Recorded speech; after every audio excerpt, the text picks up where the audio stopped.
پر ہوگا. ہاں یہ جھگڑا ہی نہیں ہوگا میرے امام نے ایسے پڑھی تھی اس لیے.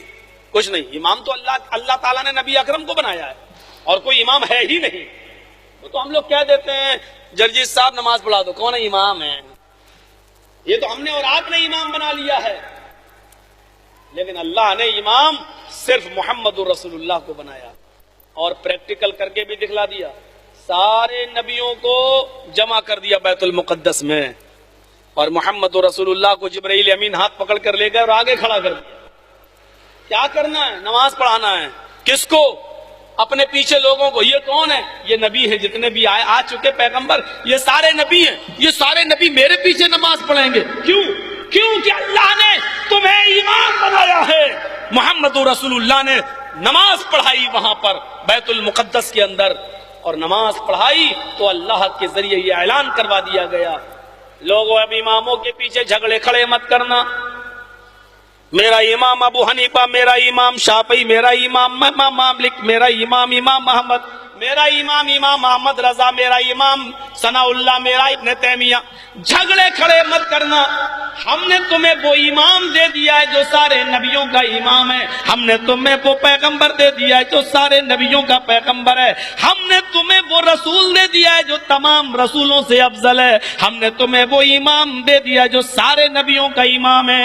امام الانبیاء کے بعد اب کسی امام کی ضرورت نہیں ہے. نماز ویسے پڑھی جائے گی, روزہ ویسے رکھا جائے گا, حج ویسے کیا جائے گا جیسے امام الانبیاء نے بتایا.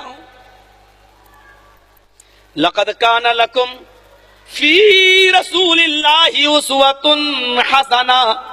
رسول اللہ کی زندگی میں تمہارے لیے بہترین آئیڈیل ہے, بہترین نمونہ ہے. چاہے کتنی اچھی عبادت کر لو, چاہے کتنی اچھی عبادت, لیکن اگر رسول کی مہر نہیں ہے تو قبول نہیں. مہر ہونی چاہیے, دستخط ہونے چاہیے, سگنیچر ہونے چاہیے محمد رسول اللہ کے پاس, تب پاس. اللہ کے رسول کو کسی صحابی کو چھینک آئی, حضرت عبداللہ ابن عمر کے پاس بیٹھا, چھینک دیا, چھینک کر کے چھینکا اور قال الحمدللہ والصلاۃ والسلام علی رسول اللہ. حضرت عبداللہ ابن عمر نے کہا یہ تم کیا کہہ رہے ہو؟ کہا کیوں؟ اللہ کی تعریف کر رہا ہوں, نبی پر سلام بھیج رہا ہوں, اس میں برائی کیا ہے؟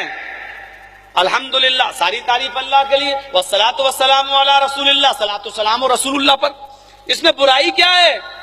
حضرت عبداللہ ابن عمر فرماتے ہیں میں بھی چاہتا ہوں کہ یہ جملے پڑھوں, میرا بھی دل چاہتا ہے, اس میں کوئی برائی محسوس نہیں ہو رہی ہے. ولیکن علمنا رسول اللہ صلی اللہ علیہ وسلم, لیکن ہمیں ہمارے نبی جناب محمد رسول اللہ نے صرف الحمدللہ رب العالمین یا الحمدللہ علی کل حال بس اتنا ہی سکھلایا ہے. والصلاۃ والسلام علی رسول اللہ, یہ نبی اکرم نے ہمیں نہیں بتایا, اس لیے ہم اس پر عمل نہیں کریں گے. ہم والصلاۃ والسلام علی رسول اللہ نہیں پڑھیں گے. ہمیں نبی نے جتنا بتایا ہم اتنا ہی پڑھیں گے. میرے بھائیوں غور کیجئے, اندازہ لگائیے, ہم سے زیادہ عمل کرنے کے لیے صحابہ کرام تیار رہتے تھے. ہم سے اچھی عربی ان کو آتی تھی, ہم سے اچھی دعائیں وہ پڑھنا جانتے تھے, لیکن اس لیے نہیں پڑھتے تھے کیونکہ محمد رسول اللہ نے وہ نہیں سکھلائی. لقد کان لکم فی رسول اللہ اسوۃ حسنہ. اب آج کی موجودہ سوسائٹی غور کرے, بخاری شریف کی روایت ہے, اذان ہو جانے کے بعد اللہ کے نبی صرف اتنی دعا پڑھا کرتے تھے اور سکھا کر گئے, اللہم رب هذه الدعوة التامة والصلاة القائمة آت محمدا الوسیلہ والفضیلہ وابعثه مقاما محمودا الذی وعدتہ. بس اتنی سی دعا بتائی ہے اللہ کے رسول نے. بخاری مسلم میں یہی الفاظ موجود ہیں آج بھی.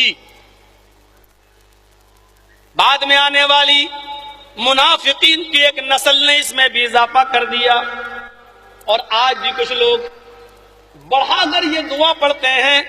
جب ان سے کہا جائے کہ بخاری میں یہ دعا کے الفاظ نہیں تو کہتے ہیں کہ ہم دعا ہی تو پڑھ رہے ہیں, حرج کیا ہے؟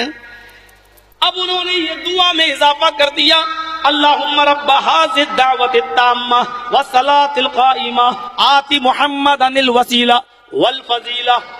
اس کے آگے بڑھا دیا والدرجۃ الرفیعہ، یہ صحیح حدیث سے ثابت نہیں ہے. وابعث مقاما محمودا الذی وعدتہ، یہ ثابت ہے، لیکن آگے جملے بڑھا دیے وارزقنا شفاعتہ یوم القیامہ انک لا تخلف المیعاد. آپ کہہ رہے ہیں کہ حرج کیا ہے، میں بھی کہہ رہا ہوں حرج کچھ نہیں ہے، اچھا لگ رہا ہے، الفاظ بھی اچھے ہیں، معنی بھی بہتر ہے، لیکن علمنا رسول اللہ صلی اللہ علیہ وسلم ما علمنا رسول اللہ صلی اللہ علیہ وسلم، لیکن آگے والے جملے میڈ ان انڈیا ہیں، میڈ ان پاکستان ہے، میڈ ان چائنا ہے، میڈ ان امریکہ ہے، میڈ ان عرب نہیں ہے. آگے والے جملے آپ نے اپنے خود ساختہ بنائے ہیں، گھر میں بیٹھ کر بنائے ہیں، ملے مولویوں نے بنائے ہیں، عربی گرامر سے واقف لوگوں نے بنائے ہیں. ہمیں اللہ کے رسول نے وہ جملے نہیں سکھلائے ہیں، اس لیے حرج ہے، اس لیے حرج ہے. بس ہم بھی چاہتے ہیں کہ پڑھیں، اچھا ترجمہ ہے، لیکن نہیں پڑھنا چاہتا ہوں. کیوں؟ کیونکہ اللہ کے رسول نے الیوم اکملت لکم دینکم، اے نبی میں نے دین آپ کے اوپر مکمل کر دیا. اب ہم بعد میں یہ جملے کسی کے پڑھانے پر پڑھتے ہیں تو اس کا مطلب یہ کہ نبی نے ہمیں مکمل دین نہیں دیا تھا، نبی بھول گئے تھے. نعوذ باللہ، اللہ تو کہہ رہا ہے کہ میں نے دین کو مکمل کر دیا اور دین نبی کے اوپر مکمل ہوا تھا. تو پھر بعد میں یہ جملے نہیں چل سکتے ہیں. میرے بھائیوں، بلا کسی کو کمنٹ کیے ہوئے اور کسی پر حملہ کیے ہوئے، صرف اتنی سی بات کہ اللہ کے رسول کی زندگی کو اگر ہم ماڈل مان لیں تو سارے معاملے ختم ہو جائیں. جرجیت صاحب، آپ ایسا کر رہے ہیں؟ جی میں ایسا کر رہا ہوں. مولانا جرجیس کہہ رہے ہیں کہ میں صحیح ہوں، آپ کہہ رہے ہیں میں صحیح ہوں. جرجیس صاحب کہہ رہے ہیں کہ نہیں نہیں، فیصلہ ہونا چاہیے، کون صحیح ہے، چل میرے مولوی کے پاس. جرجیس صاحب کہہ رہے ہیں چل میرے مولوی کے پاس. اب فیصلہ کیسے ہوگا؟ تیرے مولوی پر مجھے بھروسہ نہیں، میرے مولوی پر تجھے بھروسہ نہیں. تو کوئی ایسا جج ہونا چاہیے جس پر آپ بھی متفق ہو جائیں اور میں بھی متفق ہو جاؤں. تو کون ہے وہ جج؟ جرجیت صاحب نے مشورہ دیا، کہنے لگا نہیں نہیں، ہمارے جج تو ابو حنیفہ ہیں. میں نے کہا میرے جج امام شافعی ہیں. وہ کہتا ہے کہ ہم امام شافعی کو نہیں مانتے. میں نے کہا ہم ابو حنیفہ کو نہیں مانتے. اب فیصلہ کہاں ہوگا؟ اچھا ٹھیک ہے، تم میرے امام کو اپنا امام نہیں مانتے، آپ کے امام کو میں اپنا امام نہیں مانتا، تو چلو فیصلہ کہاں ہوگا؟ میں نے کہا ایک کام کرو، ایک جج متعین کر لیتے ہیں جس کو تم بھی مانتے ہو ہم بھی مانتے ہیں. کہنے لگا بتاؤ کون ہے؟ میں نے کہا مانو گے کہ نام پہلے لے کر بتاؤ کون ہے. میں نے کہا محمد الرسول اللہ. کہنے لگا ہاں بات تو صحیح ہے، ہم بھی مانتے ہیں آپ بھی مانتے ہیں. میں نے کہا چلیے کوئی بات ہے، کوئی اختلاف ہے، نبی کی عدالت میں لے کر چلتے ہیں. کہنے لگا بات تو آپ کی صحیح ہے، لیکن ہمارے مولویوں نے یہ کہہ دیا کہ قرآن اور حدیث سمجھنا تو تمہارے بس کی چیز ہی نہیں ہے، حدیث تو سمجھ ہی نہیں پاؤ گے. اب ایسا ہے کہ حدیثوں کو سمجھا تو انہی اماموں نے تھا. پھر لوٹ پھر کر اسی جگہ پر لے آیا. ہم نے کہا پھر تو حدیثوں کو اگر انہی اماموں نے سمجھا ہے تو امام شافعی کو کیوں اپنا امام نہیں مان رہا ہے؟ کہنے لگا نہیں ابو حنیفہ کو مان رہا ہوں. میں نے کہا اچھا امام کتنے ہیں؟ کہنے لگا 4. میں نے کہا برحق کتنے ہیں؟ کہنے لگا 4. میں نے کہا جب 4 برحق ہیں تو 4 کو ایک ہی بات کہنا چاہیے، الگ الگ کیوں بولے؟ کہنے لگا نہیں برحق تو 4 تھے. ہم نے کہا برحق 4 ہیں تو ایک کو کیوں مان رہا ہے، 3 کو کیوں چھوڑ رہا ہے؟ کہنے لگا یہ میری مرضی ہے، ہمیں جو اچھا لگا اس کی بات مان لی. میں نے کہا اسلام تیرے باپ کی مرضی پر اترا ہے، تجھے جو اچھا لگے گا وہ تو مانے گا، تجھے جو برا لگے گا وہ نہیں مانے گا. کہنے لگا باپ تک کیوں جا رہے ہو؟ میں نے کہا دادا تک چلا جاؤں. کہنے لگا سمجھوتا نہیں ہوگا. میں نے کہا ہوگا، سمجھوتا ہوگا. فلا وربک لا یؤمنون حتی یحکموک فیما شجر بینہم. اللہ کہہ رہا اے محمد تیرے رب کی قسم، اے میرے رسول تیرے رب کی قسم، اے میرے حبیب تیرے رب کی قسم، یہ دنیا والے اس وقت تک مومن نہیں ہو سکتے جب تک کہ وہ آپ کے فیصلے کو بلا چو چرا تسلیم نہ کر لیں، مان نہ لیں. جب تک مان نہیں لیں گے مومن، لا یؤمنون حتی یحکموک فیما شجر بینہم، اپنے تمام اختلافات میں آپ کو جج نہ مان لیں۔ حکما یحکمو کے معنی ہوتے ہیں فیصلہ کرنا، اور حکما یحکم تحکیم کے معنی ہوتے ہیں فیصل بنانا، جج بنانا۔ حتی یحکموک فیما شجر بینہم، جب تک کہ اپنے تمام اختلافات میں آپ کو جج نہ مان لیں، آپ کو جج نہ بنا دیں، اور آپ جو فیصلہ کریں ثم لا یجدوا فی انفسہم حرجا، آپ کے فیصلہ ہو جانے کے بعد، آپ کے فیصلہ کر دینے کے بعد اپنے دل میں تنگی محسوس نہ کریں، اپنے دل میں نفرت محسوس نہ کریں، اپنے دل میں کچھ خلش محسوس نہ کریں۔ وَيُسَلِّمُوا تَسْلِيمًا، جب تک کہ اس کو دل کی گہرائیوں سے مان نہ لیں تب تک وہ مومن نہیں ہو سکتے۔ ہم مان تو رہے ہیں لیکن کاش میرے حق میں فیصلہ ہوتا تو کتنا اچھا ہوتا۔ ہم نے مان تو لی حدیث، ہاں ٹھیک ہے فیصلہ میرے حق میں ہو، اس کے حق میں ٹھیک ہے، جب اللہ کے رسول آپ کے حق میں فیصلہ کر رہے ہیں مجھے منظور ہے۔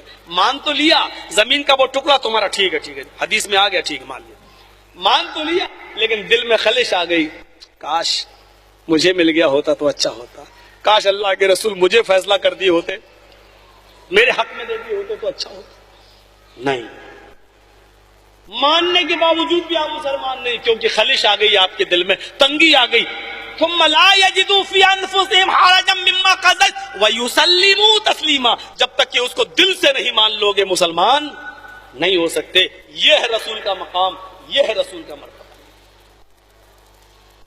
بات تو صحیح کہہ رہے ہو جرجی صاحب، لیکن میرے باپ دادا 9 9 19 کہتے تھے، ہم 18 کیسے کہہ لیں؟ جھگڑا تو اسی بات کا ہے۔ ہمارے باپ نے ہمیشہ 9 9 19 کہا ہے، ہم بھی 19 ہی کہیں گے، 18 کہہ ہی نہیں سکتے۔ صحیح بات کبھی مانی نہیں جو مانیں گے۔ جب تک ہم کوئی جج متعین نہیں کریں گے فیصلہ نہیں ہوگا، اختلاف کی دلدل میں ہم پھنسے رہیں گے۔ اختلاف کرنا برا نہیں ہے، اختلاف کا ہونا بھی برا نہیں ہے، دلیل آ جانے کے بعد اختلاف پر جمے رہنا برا ہے، دلیل آ جانے کے بعد اس اختلاف کو نہ چھوڑنا برا ہے۔ اختلاف چاروں اماموں میں رہا ہے لیکن مخالفت کسی نے کسی کی نہیں کی ہے۔ ابو حنیفہ میں اور امام شافعی میں زبردست اختلاف۔